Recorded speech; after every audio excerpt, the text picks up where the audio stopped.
Buenas tardes, estimados seguidores. El día de hoy tocaré un tema que creo que será de mucha utilidad y de mucho interés para la mayoría de las personas que ven este video. El tema es el presupuesto. Si bien dentro de nuestras finanzas personales siempre nos preocupamos por el tema de los gastos y de incrementar o intentar incrementar la cantidad de ingresos que obtenemos durante un periodo de tiempo determinado, el presupuesto, que es fundamental, generalmente siempre queda en el olvido, principalmente por desconocimiento de cómo deberíamos de hacerlo y en otras ocasiones, aun cuando sepamos cómo realizarlo, creo que no le prestamos el debido peso o el debido valor que este tema se merece. Es de tanta importancia que los gobiernos y las empresas en general realizan un presupuesto. Normalmente lo realizan de manera anual y lo empiezan a elaborar durante el último trimestre o cuatrimestre del año. Por ejemplo, ahorita en estos meses, septiembre, octubre, ya están empezando a realizar el presupuesto para el siguiente año o el siguiente ejercicio fiscal, que sería el 2020. A decir verdad, yo en lo personal creo que el presupuesto es de vital importancia, sobre todo si queremos realmente estar enfocados o prestar atención a nuestras finanzas personales, donde también podemos aplicar un presupuesto. Antes de continuar, me gustaría resumir brevemente o explicar un poco el contexto de qué es el presupuesto o su significado. Y este no es nada más que, en pocas palabras, el cálculo estimado de los ingresos y egresos que tendremos en un lapso de tiempo en el futuro. Puede ser un presupuesto mensual, un presupuesto bimestral, trimestral, semestral, etcétera. Yo, en lo personal, creo que la mejor opción es realizar un presupuesto anual. Es decir, ya por estas fechas, un poco antes de que llegue el cierre del año, tener bien claro cuáles van a ser nuestros ingresos y nuestros egresos aproximados para el siguiente año. En este video voy a intentar mostrarles la forma en la que yo visualizo el tema del presupuesto, al menos para mis finanzas personales, como cabeza de familia que soy. Y esto lo voy a buscar hacer con ejemplos lo más genérico posibles. En este momento ya les debe estar apareciendo el layout o las tablas que yo utilizo para calcular o al menos definir mi presupuesto. Todos los conceptos de los gastos que van a ver aquí son únicamente manera de ejemplos, de ninguna manera representan un gasto que yo crea que una persona va a realizar o no. Son únicamente a modo de ejemplo para que vean qué concepto va por cada uno de los tipos de gastos. Si bien sé que la mayoría de las personas que manejan temas de finanzas personales siempre dice que hay únicamente dos tipos de gastos, que son los necesarios y los no necesarios, al menos a mí sí me gusta entrar un poco más a detalle y al menos yo lo segmento en cuatro diferentes tipos de gastos, que son los gastos fijos necesarios, los gastos fijos no necesarios, gastos variables necesarios y gastos variables no necesarios. Ahora bien, ahorita que entremos a la parte de los conceptos, que es la columna 2, muy probablemente ustedes me vayan a decir, bueno, es que esos gastos también van a variar en algún punto. Lo que quiero dar a entender, sobre todo con los gastos fijos, es que son aquellos gastos que si bien en algún punto sí van a cambiar el precio de adquisición, ya sea de un artículo o de un servicio, el lapso de tiempo en el que ese cambio va a ocurrir es más amplio en comparación con un gasto variable. Para mí los gastos fijos son aquellos que van a variar en un plazo no tan repentino como ocurre con los gastos variables. Por ejemplo, los productos alimenticios obviamente siempre están variando a causa de la inflación. El servicio de energía eléctrica, dependiendo de la estación del año en el que nos encontremos, puede que gastemos más o menos luz. El tema del transporte, sobre todo aquellos que tengan vehículo propio y que tengan que hacer uso obviamente de combustible, se van a dar cuenta de que siempre hay una variación en el precio de este que va a estar cambiando durante todo el año. No es un precio fijo que tenga este producto que nosotros estamos adquiriendo. En cambio, un gasto fijo, como por ejemplo la telefonía fija o internet, son gastos que igual en algún momento sí van a cambiar a través del tiempo, pero que no lo van a hacer de un día para otro, ni de una semana para otra, ni de un mes a otro. O por ejemplo, otro de los ejemplos que voy a poner, que es el predial, que si bien sí cambia de año a año, no es un cambio muy significativo. En ocasiones son cambios únicamente porcentuales a tasa de inflación. Eso es la diferencia o eso es el porqué yo manejo esos conceptos, que si bien los gastos fijos sí van a variar en algún momento, no lo van a hacer ni de manera tan significativa ni tampoco lo van a hacer en periodos de tiempo muy pequeños, a diferencia de los variables, donde sí lo van a hacer tal vez de manera significativa o no significativa, pero en plazos muy cortos. Ahora bien, estoy poniendo en la columna 2 algunos ejemplos. Por ejemplo, de gastos fijos estoy poniendo telefonía fija, internet, renta mensual de telefonía móvil, predial, aunque también habría o pudiera haber otros como renta, mensualidad de hipoteca, mensualidad de un vehículo, colegiatura, seguros en general, transporte escolar. En gastos fijos no necesarios tengo únicamente un ejemplo que es televisión de paga, aunque podría haber otros como por ejemplo música por internet, el servicio que presta por decir Spotify, otros servicios de streaming que podría ser Amazon Prime Video o no sé, ahora que Disney saque su nuevo servicio de streaming, también podría ser un gasto fijo no necesario. Otro que es el más común, que casi siempre lo manejan como un gasto hormiga, café diario de la tienda de conveniencia o un dulcecito que compramos cada fin de semana. Gastos variables necesarios, estoy poniendo prácticamente todos los servicios o productos que debemos de comprar y que representan una necesidad básica. Por mencionarles algunos, agua, alimentación, calzado, prendas de vestir, electrodomésticos, aunque puede haber otros como servicios médicos, medicinas, uniformes, útiles escolares, etc. Y por último tengo gastos variables no necesarios, como bien puede ser entretenimiento, aunque también puede ser salida religiosa de cada fin de semana, y por religiosa no me refiero necesariamente a de un culto religioso, sino de hacerlo sí o sí cada fin de semana, comer o cenar periódicamente fuera de casa, objetos, artículos de nulo valor. Esto me refiero a ir a una tienda, ver X objeto que compramos a X cantidad, a X precio, y que únicamente va a ser eso, es un objeto que no agrega valor absolutamente en nada a nuestras finanzas personales. Únicamente es un gasto que realizamos de algo que realmente no era necesario hacer. Comentando eso de que sea un gasto o no que no necesitamos hacer, ¿qué quiero dar a entender con gastos necesarios y gastos no necesarios? Que sería como que el punto crucial aquí, al menos de nuestro presupuesto personal o familiar, según sea el caso. Los gastos necesarios son todos aquellos de los cuales no podemos prescindir, porque si lo hacemos de un momento a otro, o si los eliminamos únicamente porque sí, nuestra calidad de vida se va a ver sumamente afectada. En contraparte, los gastos no necesarios, si nosotros nos deshacemos de ellos o al menos los reducimos o los controlamos, nuestra calidad de vida no va a cambiar en lo absoluto. Podría ser que nuestro estilo de vida sí cambie, pero nuestra calidad de vida como tal no va a verse afectada. Ahora bien, pasando a la tercera columna, que son los gastos por concepto anual, que era lo que les comentaba anteriormente, que yo la verdad prefiero que se haga un presupuesto anual a estar haciendo un presupuesto semanal o mensual o bimestral, sobre todo para ahorrar tiempos. Digo, hacer un presupuesto es sencillo una vez que se tiene práctica, pero si son primerizos en esto, sí van a batallar un poco al principio. ¿Y cómo podríamos nosotros determinar los gastos por concepto anual? El problema aquí va a ser principalmente con los gastos que son variables, porque muy probablemente no vayan a saber exactamente cómo podrían ustedes determinar qué incremento le deben de asignar a ese concepto, a ese gasto para el siguiente año, y más porque lo tienen que calcular para todo el año que está por venir. Para cada concepto de gasto fijo, sea necesario o no necesario, en retrospectiva van a tomar el gasto o precio de adquisición mensual más elevado que hayan tenido durante el año en curso, hasta antes de realizar el presupuesto. Ese gasto o precio de adquisición mensual más elevado lo van a multiplicar por 12 y ese sería su gasto por concepto anual para dicho concepto de producto o servicio que vayan a indicar como gasto fijo en su presupuesto. Ahora bien, para cada concepto de gasto variable, sea necesario o no necesario, hay una variación. También en retrospectiva van a tomar el gasto o precio de adquisición mensual más elevado que hayan tenido durante el año en curso hasta antes de realizar el presupuesto, y le van a añadir la inflación estimada para el año en curso. Ese gasto o precio de adquisición mensual ajustado a la inflación estimada para el año en curso lo van a multiplicar por 12 y ese sería su gasto por concepto anual para dicho concepto de producto o servicio que vayan a indicar como gasto variable en su presupuesto. A mi parecer, esa es la forma más fácil o la forma más sencilla de poder determinar el gasto por concepto anual. Ahora, el presupuesto, como ya les comenté al principio, es únicamente un cálculo estimado, no tiene por qué ser casi que un contrato que ustedes vayan a firmar con ustedes mismos y que vaya a estar notariado y que tengan que cumplir sí o sí al 100%.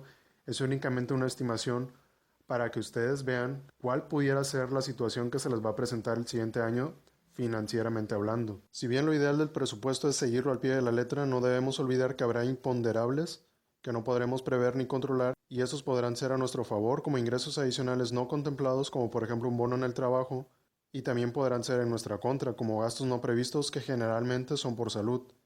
Si se presenta un ingreso adicional, obviamente tendremos un poco más de flexibilidad en nuestro gasto, pero no por ello debemos de usarlo todo para fines de poco valor. Por el contrario, si se presentan gastos extraordinarios, y de no cubrirlos, estos representan un riesgo de la integridad o bienestar general de un integrante de la familia, no debemos dudar en disponer de recursos para los fines que sean necesarios. Regresando al formato que uso para mi presupuesto, una vez determinados todos los conceptos y sus gastos correspondientes por tipo de gasto, pasaremos a sumarlos para cada tipo de gasto. Es decir, Ahora van a sumar todas las cantidades independientes de los conceptos que fueron colocados para los gastos fijos necesarios. Posteriormente se sumarán todas las cantidades independientes de los conceptos colocados para los gastos variables necesarios y posteriormente realizarán el mismo proceso para los gastos fijos no necesarios y para los gastos variables no necesarios. El resultado lo podemos observar en la columna 4 llamada total anual por tipo de gasto. Una vez obtenidos estos 4 totales para cada uno de los tipos de gasto, lo único que tendrán que hacer es sumar los totales de los gastos fijos necesarios con los gastos variables necesarios y repetir el mismo proceso para los gastos fijos no necesarios y para los gastos variables no necesarios. Estos resultados son los que se muestran en la columna 5 llamada total de gastos por tipo de gasto que son necesario y no necesario. Por último, sumarán ambos totales y los colocarán en la columna 6 llamada total de gastos anual. Muy probablemente se estén preguntando de por qué hago todo este relajo de poner varios totales y subtotales y un total final. Bueno, la razón principal es para poder entrar a un detalle y saber realmente cuánto estoy gastando por cada uno de los tipos de gasto, que sería la razón fundamental de la columna 4, y posteriormente la razón fundamental de la columna 5 es para saber si mis gastos necesarios son mayores a los gastos no necesarios o si, por el contrario, los gastos no necesarios son mayores a mis gastos necesarios, lo cual no sería para nada conveniente para nuestras finanzas personales. Ahora, continuando con la parte de los ingresos, que sería la segunda fase o la segunda etapa del presupuesto, tengo que aclararles dos cosas. La primera, estoy considerando que además de un ingreso por salario, que sería lo más común, haya también otros tipos de ingresos. Por ejemplo, por intereses, por dividendos, igual si tienen algún negocio también lo podrían poner ahí. Sin embargo, estos que les estoy mencionando que son diferentes a un salario, yo a decir verdad no los involucraré aquí. La razón principal es la siguiente. Cuando se hace un emprendimiento, llámese una empresa, un pequeño negocio o algo similar, no es conveniente agarrar todas las ganancias de este para cubrir todos nuestros gastos, porque si no estamos afectando el flujo de efectivo y el crecimiento futuro del negocio o el emprendimiento que hayamos realizado. Por lo que en ese caso es lo más conveniente es dejar que las ganancias sigan fluyendo dentro del mismo negocio para poder hacer crecer a este. Y únicamente tomar una cantidad que sea lo suficientemente adecuada como para cubrir nuestros gastos más necesarios. Ahora bien, la parte de intereses y dividendos, que son los que más reflejan un flujo de efectivo, al menos de inversiones que no son iguales a negocios o empresas, tampoco es conveniente tomarlos todos de golpe para cubrir nuestros gastos, ya que hemos de recordar que esa es la base fundamental de lo que es el interés compuesto, que en pocas palabras es no tomar los intereses o dividendos u otros flujos de efectivo, dejarlos que se sigan reinvirtiendo para poder sacarles el mayor provecho a través del interés compuesto. Sin embargo, yo les estoy poniendo estos ejemplos porque sé que muchas personas realizan un emprendimiento o comienzan a invertir ya sea en renta fija o en renta variable a través de acciones y recibir dividendos para tener un flujo de efectivo adicional a sus sueldos por salario y poder complementarlo y poder salir a flote de las necesidades que tengan. Esa es la razón por la cual lo dejo. Como les comenté, yo en lo personal no lo hago. Sin embargo, la opción queda pues directamente en sus manos, si es que deciden dejarlos o no dejarlos como parte de sus ingresos. Ahora bien, la segunda cosa que les tenía que comentar es que también estoy considerando únicamente un solo ingreso. Es decir, que aunque vivan dos personas, solamente va a haber un ingreso para ambas personas. Si hay tres personas también, va a haber una persona de la cual va a tener dos dependientes adicionales. Si en un momento dado quisieran juntar de manera global todos los ingresos que se tienen de una, dos, tres, cuatro o más personas que estén viviendo con ustedes, lo único que tendrían que hacer como ejemplo es ir segmentando, no sé, por ejemplo, ingreso por salario de Juan, ingreso por salario de María, ingreso por intereses tal vez de Juan, ingresos por intereses de María y así sucesivamente.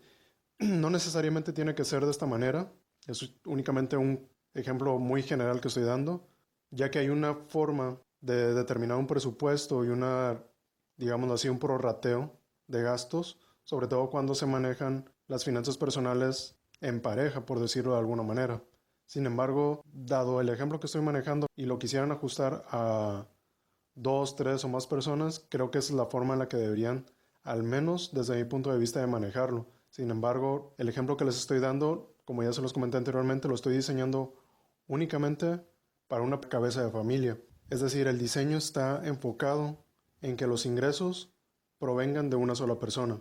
Sin embargo, podrían manejarlo de esa manera que les comento para que puedan indicar los ingresos de una persona adicional o de dos personas adicionales. Sin embargo, eso ya conlleva otras implicaciones, como por ejemplo prorratear los gastos de acuerdo al ingreso que cada una de las personas tiene y que está aportando para el presupuesto. Y también tengo que aclarar que la parte de los egresos, esa parte sí, la pueden ajustar a la cantidad de personas que iban con ustedes. Tal vez hay algunos conceptos que no vayan a cambiar necesariamente por la cantidad de personas que estén viviendo en una misma casa. Por ejemplo, el predial no es como que les vayan a cobrar más predial porque iban dos, tres, cuatro personas y que cada vez que ingrese una nueva persona o un nuevo integrante de la familia les vayan a cobrar más predial. Obviamente no funciona de esa manera. Igual electrodomésticos, no es como que tengan que tener una estufa para cada uno de los integrantes de la familia.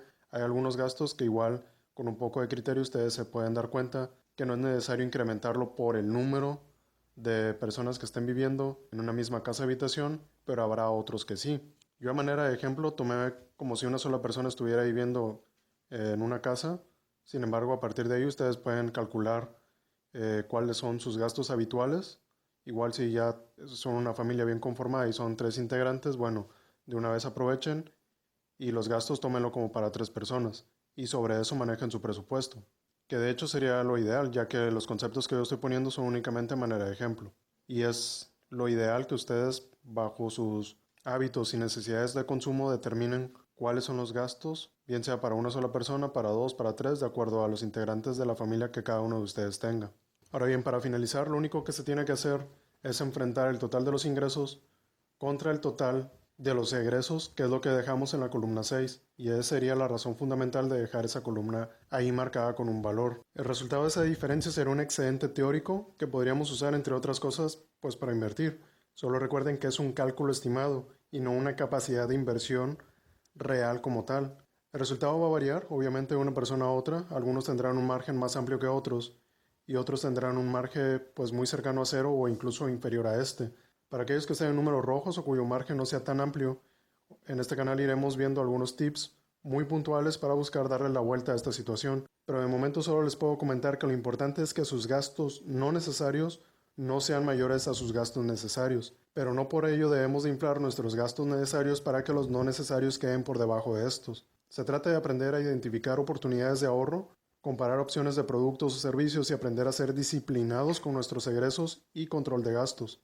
Tampoco no se trata de comer solo pan y agua todo el año, se trata de priorizar. Por ejemplo, no es necesario que aun cuando entretenimiento lo puse como un gasto variable no necesario, lo vayamos a quitar de tajo. Pero sí podemos buscar otras opciones como pasar un fin de semana en familia en casa, salir a algún parque o algún museo gratuito. En general, como les comenté, se trata de buscar opciones y de tener disciplina, y mucha disciplina. Más adelante en el canal hablaré de tips de ahorro que podrían serles de ayuda. El video se está alargando mucho. Para finalizar tengo el archivo de Excel para poder distribuirlos. Si gustan que se los proporcione, solo contáctenme vía Facebook o correo para enviárselos. El formato está tabulado, pero de cualquier forma, si lo llegan a solicitar y tienen alguna duda con él o con el llenado del mismo, solo avísenme para poder apoyarles. Agradezco a quienes hayan visto el video, sobre todo a aquellos que llegaron hasta el final, hasta esta parte, y los invito realmente a realizar el presupuesto.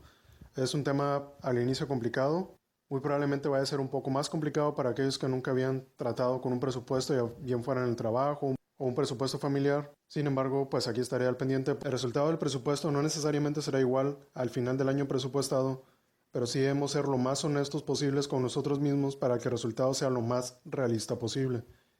En caso de tener dudas o preguntas de este u otros temas, pueden dejar sus comentarios o contactarme vía Facebook o correo. No olviden suscribirse si es que aún no lo han hecho para que no se pierda ninguno de los videos que subo al canal. Tampoco olviden compartir con sus contactos a quienes esta información les pueda ser de interés o de utilidad, sobre todo con este tema que es el presupuesto y que generalmente pues tendemos a darle mucho la vuelta. Espero no haber hecho más complicado el tema de lo que debería. Como quiera, nuevamente me reitero, cualquier duda, comentario o sugerencia, de favor dejen en los comentarios. Si gustan el archivo, que no es igual a este, no es idéntico a este, el otro está un poco más, tiene más forma para que ustedes únicamente vayan ingresando los datos. Y si es que les interesa obtenerlo, es totalmente gratuito, únicamente avísenme por Facebook o por correo, sobre todo para que su información, como lo va a hacer el correo o nombre, quede con un poco más de privacidad y yo se los estaré enviando tan pronto me sea posible. Eso es todo por ahora. Gracias por ver. Hasta luego.